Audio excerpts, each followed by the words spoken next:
Hello, it's Tuesday, January 30th, 2018. I'm Steve Houston with Compass Communications, and I'm here again with Joe Terril of Terril and Company to chat a little bit about the markets and investing. And Joe, if there's one question that you've been getting quite a bit of over the past several months, it's why are you so doggone cautious? I mean, there's euphoria in the market. It was re-energized by the tax cuts. Now, I will say that you've been talking for several months about the rise in interest rates and that having a negative impact, and the markets were certainly rocky this week. So is that some of that caution that you've been trying to tell us about? Yes, let me refer to our last written blog that's on the website dated January 16th, which people are free to read at their leisure. But basically what it says is all of the money that was printed all over the world to solve the liquidity crisis of 2008, 2009 will be inflationary. You can't print that much money and not have a result. So, higher inflation, higher interest rates. Janet Yellen started talking about higher interest rates 2 years ago, lost her nerve, and did not raise interest rates.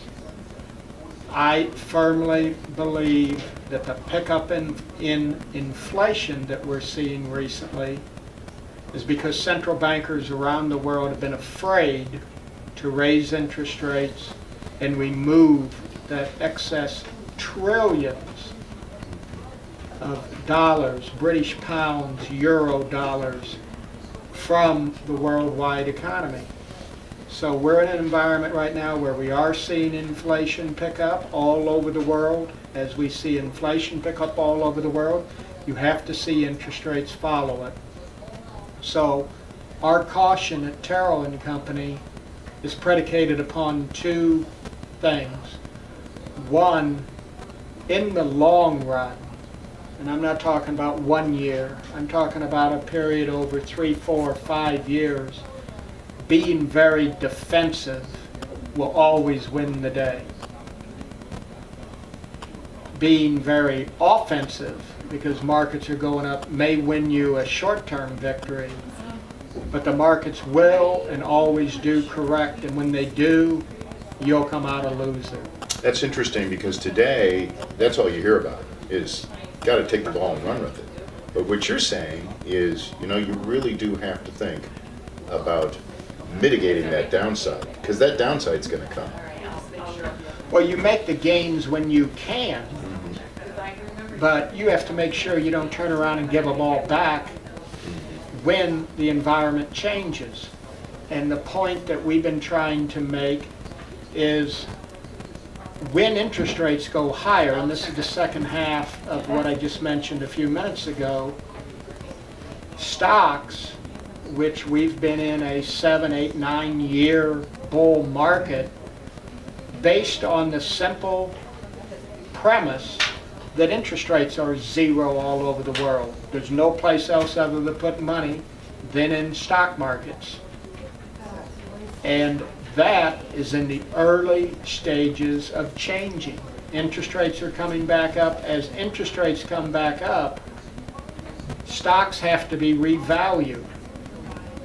What the earnings for a Dow Jones 30 company,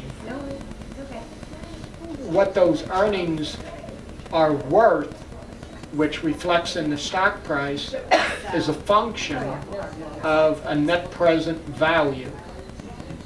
The net present value, if you predicate that with interest rates at zero, results in a very high price. If interest rates go back and you redo the net present value at 5%, the price of the stock and the price of the future earnings, dividend streams, net present value is a much lower figure. So all the way back to your question, why are we so cautious? Because we can see an environment where even though economies around the world are doing well, corporate profits around the world are doing well, dividends are being increased. You mentioned we have a new tax act in the United States that is helping.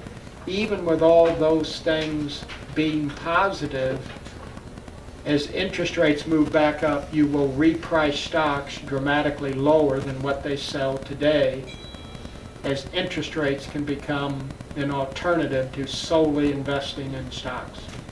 So how is this playing out and how you're shaping your portfolio?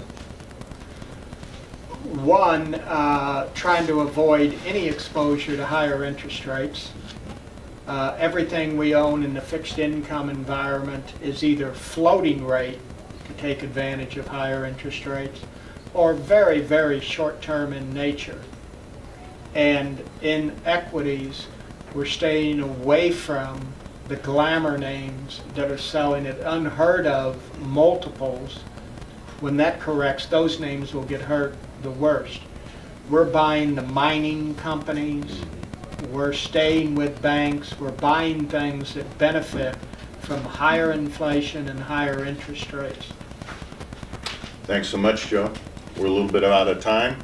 It's always a pleasure visiting with you. That's Joe Terril, founder of Terril & Company, independent wealth management with $775 million in discretionary assets under management. Joe, let's check back in about a month or two and see where the markets are then and visit again. I'll look forward to it, Steve. Thank you. Thanks so much.